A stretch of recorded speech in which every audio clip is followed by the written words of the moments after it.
I think we're going to see more nuclear weapons in more countries, unfortunately. That's the principal outcome. I don't think the Iranians, per se, will be the first to fire another shot. The lesson is better get a nuclear weapon. That's the bad news. So recently, Douglas Macgregor went on the Redacted podcast to talk about the reality of the ceasefire between Iran and Israel, what it means, what are its ramifications, and why this conflict isn't over yet. So let's watch and let's react. Please like the video and subscribe to the channel. Given that no one was killed in the initial strike or the retaliation, do you think we should leave it there? Can Wink, you see me wink. winking at you right now? Listening to audio, we're winking. Right. We're just going to go along with this deception. What do you think? Well, let me tell you, I'm afraid to challenge Natalie. She's pretty ferocious about it. So, Smart move, Colonel. yeah, I was going to say, you would know more about it than I do. Now, listen, more and more interesting things are coming out. You pointed to the Washington Post. There's also additional information from various sources that President Putin appears to have played a role in persuading the Iranians to go along with this. Beyond that, I don't know too much. But the bottom line is whatever we hit was not significant, and we didn't seem to have made much difference to that entire program. The real question at this stage is, what about this ceasefire? What's its purpose? What's the basis for it? Is there some plan to go forward and craft some sort of compromise? I mean, what's the expectation? Because we also know that Israel is running out of cash and missiles. Their economy is about to implode, and they've run out of missiles. By the way, we're having problems with our own missile inventories in the Navy. We shot large numbers of missiles in support of Israel's defense. Those destroyers have to go back to port and reload. And then Raytheon reported earlier today that they have a problem with rocket motors. Yeah, so this is correct. Whoever it was that advised the Iranians to exercise restraint in their retaliation against the U.S., because that is what they did. They defied the neocon narrative that they try to wipe Israel off the map and kill as many U.S. soldiers as possible. They actually tipped Trump off to that rocket strike, and those rockets were shot down. Because of that, this war wasn't escalated, and that's the truth. So whoever advised Iran to do that, whether it was Putin or someone else, that's great. But Macgregor's right. There's no indication that, a lot of the uranium didn't get out of there, especially at Fordo, where there were satellite imagers of a motorcade appearing there weeks in advance of the U.S. strike, presumably taking the uranium out. Now, the Trump administration is celebrating this like a grand mission accomplished. There's images in our heads, if you're old enough, of George W. Bush on that aircraft carrier, mission accomplished, just weeks into the war with Iraq, let alone knowing that there were 20 years left of occupation after that. There are remarkable similarities to that time. So he's right. This is going to go on. This is only a ceasefire, and this conflict, it's going to rear its ugly head up again when some will clamor for regime change and, helping Israel do that and achieve that goal that Netanyahu's always wanted. That while we build some components, we're dependent on foreign sources for the critical components in our rocket motors. We produce, if it's a good day, 660 missiles a year. This is the Patriot THAAD missile complex. That's going to be gone in a few days, frankly, in any modern war. So I don't know what's going on. It looks to me like there are a lot of considerations here. What does it really mean? I don't know. But I think President Trump took a long walk out on a very slender limb when he told everybody that the war was over, that he is the master of the universe and he solved this problem and brought peace. Good luck with that. I hope so, but like Natalie, but I don't think so. Yeah, I have to agree with Macgregor here. Again, there's only this propaganda victory from the U.S. standpoint right now that they're trying to sell you right now, and it doesn't look like they, destroyed all the nuclear capability, and they didn't have a nuclear weapon anyways. Tulsi Gabbard said that in her annual threat assessment 7 weeks before the strike occurred, and there's no indication that this is going to go away anytime soon. Remember, it's been long-term U.S. plans to overthrow the regime in Iran dating back to at least 96, because in the clean break memo, Iran was one of 7 countries on that list that were to be overthrown within 5 years. 6 of them have happened. The only one that hasn't is Iran, and Wesley Clark, exposed this, blew the door off this during his presidential campaign for the 2004 election. So that's where we're at. the neocons, the Israeli lobby, Netanyahu is going to want regime change, and they, played a gambit to try to get the U.S. involved in it. Thankfully, Trump took an off-ramp, so it wasn't the worst situation that could have happened, but it only because of Iranian restraint. If they would have taken out some soldiers, the U.S. would be deeper involved in that, and I'm totally with Macgregor here. Well, I mean, if the deception is there was never a nuclear program to begin with, but then we're led to believe that it was just destroyed. So we know it wasn't there, but it was just destroyed. Is Israel going to go along with this quote unquote deception? I mean, after all, they wanted regime change. So is Israel just going to sort of sit back and say, oh, good, hey, great. I'm glad this part of our chapter in our history is done now. Yeah, well, I'm glad you brought up regime change, because I think that's the least likely outcome at this point. There's a lot of evidence to suggest the country is pulled together more now than ever in its more recent 30, 40, 50-year history. Of course, there was an expectation because you have Azeri Turks and Arabs and Balukis and Kurds, different ethnic groups living within the country, that they could be stirred up to revolt against the central authority in Tehran. That hasn't worked very well. Don't see much evidence that will happen. Haven't seen any American or Israeli flags on the streets of Tehran and people gathering by the hundreds of thousands demanding regime change. Yeah, that's so true. All the evidence suggests that the people of Iran are more galvanized together in defense against this aggression by Israel and the United States than ever. And you don't have to take my word for it. Take a look at Gray Zone reporting on this and other reporting that shows that, and this is just natural. This happens in every country. It happened in the United States under 9/11 when the U.S. was attacked. It gave the president immense political capital. The relative patriotism was off the scales at that point. Of course, that was perverted and then channeled into the creation of the DHS and the TSA and the Patriot Act and prolonged wars and occupations in both Afghanistan and Iraq, all the disasters to come from that. But that is the natural result of being attacked. Now, if there was an internal uprising, I think that was, squashed the moment that Israel struck. And this incentivizes Iran to acquire nuclear weapons now. I would want to fast track it now. I wouldn't want to go to the negotiating table with the U.S., who proved that they're willing to shelve their own foreign policy goals for the sake of this zany and insane project of Israel's military operations and the strike against Iran. I think it's very clear that Israel needs a break. I'm sure that the Iranians will welcome this, and they're going to get more technical expertise, support from Russia than they've ever gotten before, along with more support and supplies from China. But I think the Israelis in particular right now need help and support to deal with the economy. And frankly, they've run very, very low on missiles. So I don't know what happens in the future. I don't know if this lasts 2 days, 2 weeks, or 2 months. But I don't think it's over, because fundamentally, the cause of everything is Gaza.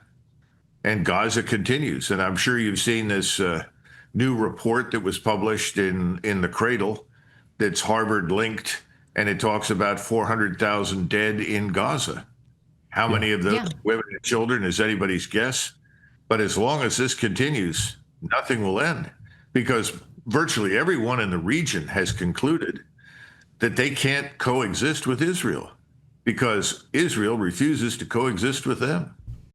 Yeah, and this is true. One of the biggest reasons for which I believe Netanyahu took this opportunity to attack Iran and draw the U.S. into it, because of our closely knit relationship with the Israeli government, which I decry, by the way, is to take eyes off of what's happening in Gaza, the genocide there. He's a war criminal who probably will never go down for it. There are corruption charges and fraud charges on the table, and Trump's tried to kind of plead his case and say what a great guy he is, because Trump is so beholden to the Adelsons and the Israeli lobby too. But look, the U.S. needs to play no role in this, and I agree with Macgregor, because this isn't over. It hasn't even accomplished any of the goals that its proponents set out in their justification for it. They said, we want to wipe out Iran's nuclear enrichment capabilities. That didn't happen. Indications are that they got a lot of the uranium out of there, especially at Fordo. The evidence mounts and is well documented at this point, despite what the Trump administration is saying. They didn't get regime change. That's something that Netanyahu's always wanted. He didn't get that.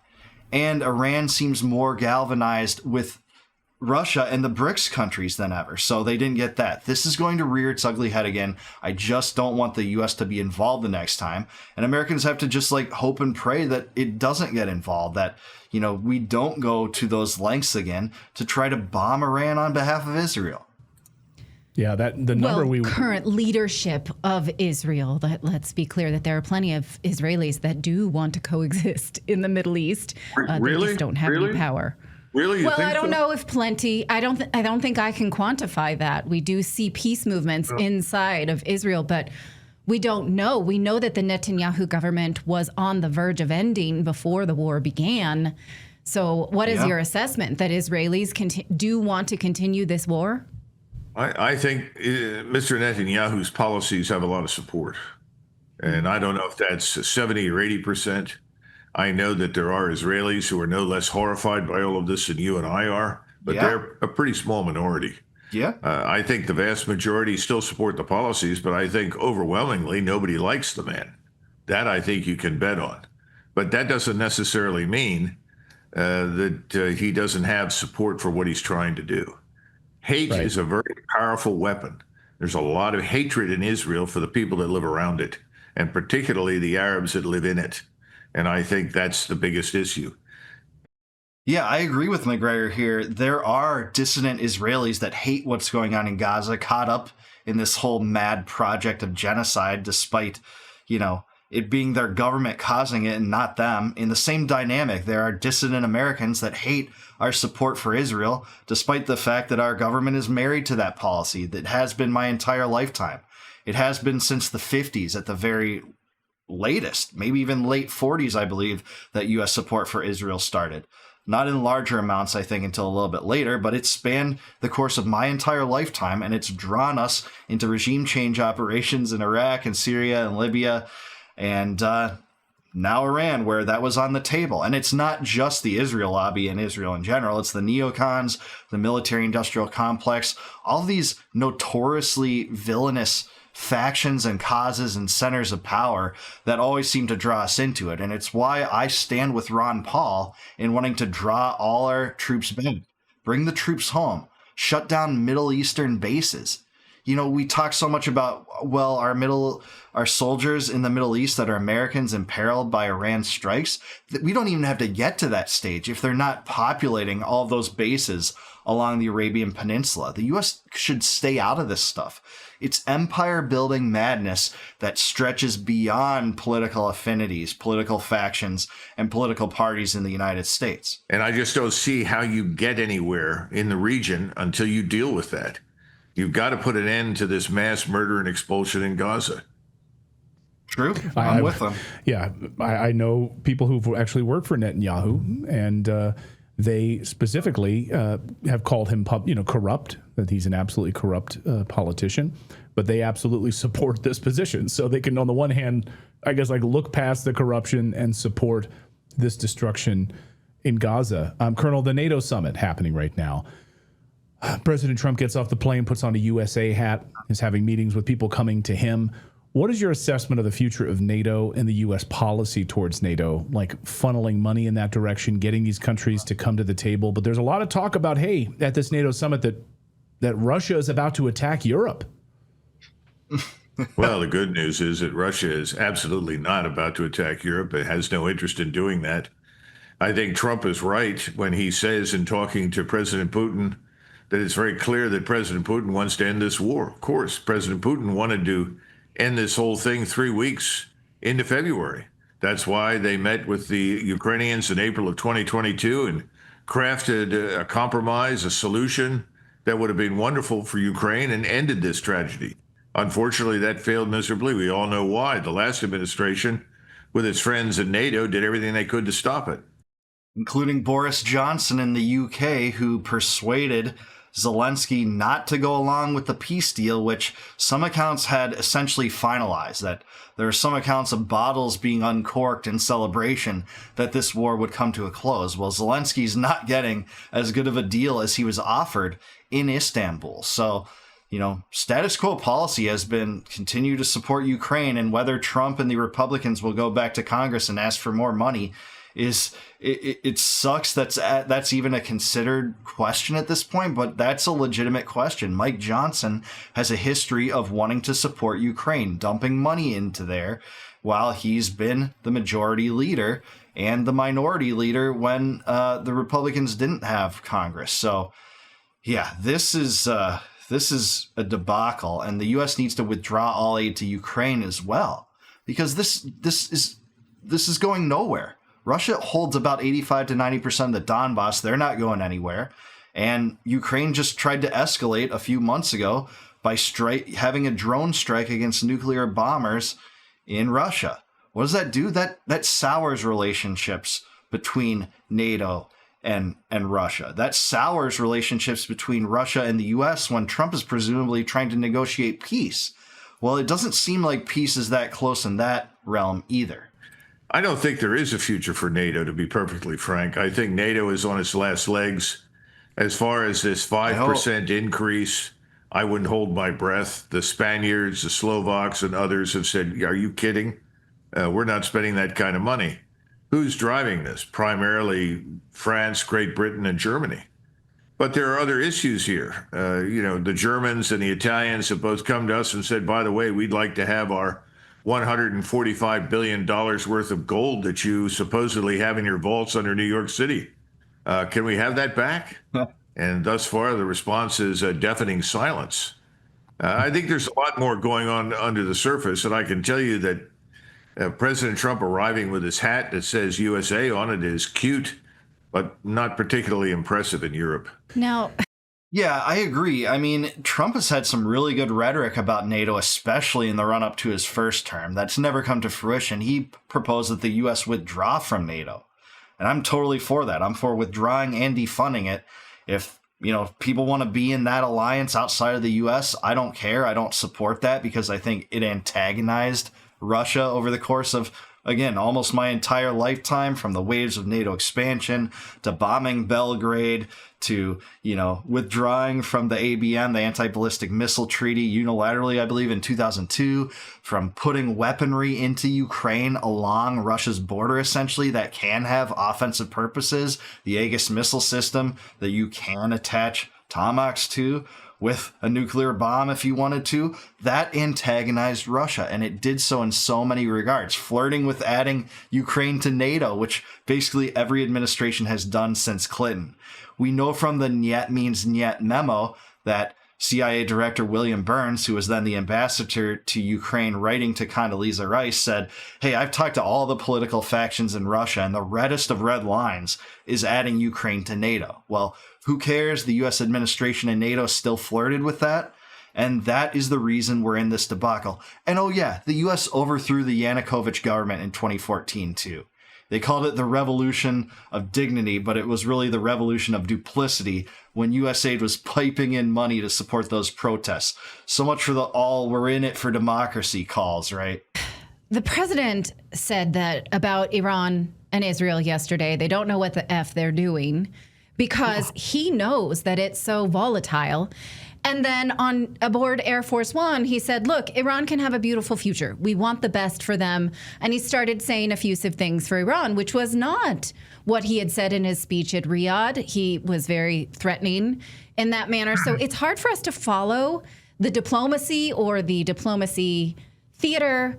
And, you know, why is he behaving like this? Has he somehow signaled to Israel, we're no longer bullying them on your behalf? Or do you think that we're just reading the tea leaves and that's a fool's errand? I think we just have to stand back and wait and see, because frankly, he's being kind of incoherent. I mean, that's why I asked the question about what's the strategy. I'm always looking for the purpose that lies behind what people do. I haven't really figured it out. Now, one thing I can say with absolute certainty, and I like President Trump because of this, I know he doesn't want a war. I don't think there's any doubt about that. The question is he in a position to avoid it? Is he not necessarily so put upon by his, donors and the Congress, all of whom are collectively committed to the destruction of Iran and the establishment of a new order in the Middle East dominated by Israel? I don't know. And then again, you got to go back to this plan to dismember and destroy Iran. Sounds an awful lot like the plan to dismember and destroy Russia. You know, Zelensky was the battering ram with his endless numbers of Ukrainians to be sacrificed on the battlefield to destroy Russia. Yeah, I mean, I generally agree. Even if Trump really did want to avert war, and the best way to put himself in a position to that is end aid to Israel. Now, that's, I guess, utopian because he's so tied at the hip with Israel. Him in particular, he's boasted about being the most pro-Israeli president ever, and I think that there's some merit to that, actually. He, supported the Abraham Accords, which his own Homeland Security Department said that will inflame tensions in the region. He moved the embassy to Jerusalem, which was a move that kind of signaled that it will preclude the possibility of a future Palestinian state in many regards, because the Palestinians want the eastern part of Jerusalem to serve as a future capital of that kind of state. And, a lot of the things he's done has been pro-Israel and pro-Netanyahu. He's pleading Netanyahu's case within days of this video out on Truth Social. He bombed Iran on behalf of them. He bombed the Houthis in Yemen for several weeks on behalf of them, presumably because the Houthis were one of the only groups that wanted to support the Palestinians with aid. So, yeah, to get yourself in a position to avert war, you have to disentangle the United States from the Middle East. There's no short way to handle it other than that. You can make any bones about it, but that has to be the solution. You have to bring the troops home and get our resources out of there. We were going to expel Russia from the world. We were going to dethrone Putin and then ultimately put in a new government. We were going to strip Russia of her resources, divide her into peace parts, and pass it out. She would become a vassal state in the developing world. What do you hear now about behind the scenes about Iran? Essentially the same thing. We want the oil resources, the natural gas. We were going to break it up. You just pull up the Iran map and look at where all these various minorities are located or ethnic groups. Same kind of mentality. And then we're going to put somebody in that's going to be a good puppet and do what we in Israel tell them to do. That has failed. I think President Trump understands that. But does that mean the plan is dead? Does that mean the war is over? There will be no more fighting? No, I don't think so. And I don't know what would start it. I don't think the Iranians, per se, will be the first to fire another shot. If there's more fighting to be done, I think the Israelis will decide that. Yeah, I agree. The Iranians have shown, the demonstration is that not only were they complying under the JCPOA when that was under effect from 2015 to 2018, allowing the inspections to come in, the congressional record says that they were complying with it in every single way. Trump tore that up. And then when they were boxed into a corner just a week ago, when Trump bombed those facilities, they still used restraint in their reprisal attack. And they had to do that as a face-saving measure domestically to say that, yeah, we're going to respond when we're attacked. But they tipped Trump off to it. It was done in a way to make it so that there wouldn't be any lives lost or any damage. So, yeah, I don't think Iran would be the first one to fire a future shot in this whole thing. It would be the U.S. or Israel that still wants regime change in Iran. Netanyahu has called for it repeatedly. He hasn't been shy about it. He said he wants the Libyan model to apply there. But I don't see any evidence that we're not going to support them and that we're not going to stand by them. I think we absolutely will. Yeah. So I'm not sure what President Trump means this time. But, it's pretty tough to turn to people and say, look, we're really your friends. This is a friendly bombing exercise. Don't right. Understand that we're here with love and kisses. Yeah, like when he bombed them and then said, now peace needs to take over. It's just ridiculous. I don't think so. Yeah, it does feel like theater. I think that is the perfect assessment. It's like we have to sit back because there's a bit of schizophrenia happening right now, and trying to map all of this out is very, very difficult. Who knows from 1 minute to the next, with a Truth Social post to a bombing campaign next, and then we're back to being friends again, and we want to make Iran great again. MIGA. We'll all follow Natalie. We'll all follow Natalie's lead here and hope for the best. Yeah, if that Truth Social post he made was just ridiculous and retarded, I dare say, when he said, well, if they don't make Israel great again, why not there be a regime change? If they don't make Iran again, why not have a regime change? So that's where we're at here. Macgregor's right. Trump is prone to be erratic about certain things. He's got multiple different voices in his ear representing different factions, but he overwhelmingly had Netanyahu's back on this. Netanyahu hoped the U.S. would be drawn into this, knowing that he couldn't exact regime change on his own. The U.S. got involved, and thankfully we took an off-ramp, but man, this conflict is going to linger. I'm with Macgregor on that, unfortunately so. The U.S. should just stay out of it and stay out of Israel's wars. Yeah, Well, that's Right. always So wise. I think it's can a wise lesson. Go ahead, Philip. Can I ask a quick question? But something about the, like, I hate to get in Natalie's way on this, but like the ruse doesn't make any sense, because if they're saying that Iran's nuclear material is now gone, they no longer have it, but if we know they have it and we're pretending like they don't, can they just go on enriching uranium without any IAEA oversight? Can they just do what they want now? Because what are we going to do? Say, well, Iran is now working towards nuclear weapons with what? If it's destroyed, what do they have? Right. Well, they'll do it. Trust us. And, you know, these news reports that have come out showing that the uranium was moved out of Fordo, that's going to be breaking news, but not until after the Trump administration can celebrate this as a propaganda victory. And part of me is kind of happy they are, because that would, you know, maybe dissuade a lot of forces from getting into this conflict again and escalating it again. But at the same time, it does seem to be false. They did seem to get a lot of that uranium out. So even if you believe they were working toward a nuclear weapon, which I don't, which the U.S. intelligence community didn't until, you know, one day prior, Tulsi Gabbard goes on Twitter and said, well, now they're weeks away. After 7 weeks earlier saying, no, they didn't have one, and there was no evidence that they even reconstituted their program. So that's where we are. It's going to come up again. Yeah. First of all, I'm not sure we know. And if we do know, we're not telling anybody. Secondly, what's the big lesson that you learn if you're sitting in Tehran from all of this, or Riyadh, or Karachi, or Islamabad, or Cairo, or anywhere else? If you don't have a nuclear weapon, then the United States and its friends in Israel can come for you at any point in time they like. The lesson is, you better get a nuclear weapon. That's the bad news. Now, the good news is the Iranians have said they will not leave the NPT, the Non-Proliferation Treaty. That's a very good thing. The problem is that treaty has no impact whatsoever on Israel, and Israel's not giving up anything. Yeah, Israel has a secret nuclear weapons program that they get a special exemption for somehow. They don't have to declare it. They're not part of the NPT. They don't have to have IAEA inspections whatsoever, and they stole that technology from the Americans, by the way, in the 60s. There's correspondence between JFK and David Ben-Gurion about it. It was called the Domina Project, and Kennedy tried his best to prevent them from having that because he believed it was destabilize the Middle East, which it has, by the way. And then he was murdered shortly thereafter. What do you know? But that's where we're at, and I totally agree with him. If I'm Iran, I want a nuclear weapon right now. That's what this whole ordeal has taught me. Just look at the situation with North Korea. The U.S. doesn't exactly try to bully North Korea. And look at how the U.S. treated Gaddafi. Yeah, Gaddafi gave up his infantile nuclear weapons program in the mid-2000s. Bush got out there and said, hey, Libya's joining the international community and doing a great service to humanity.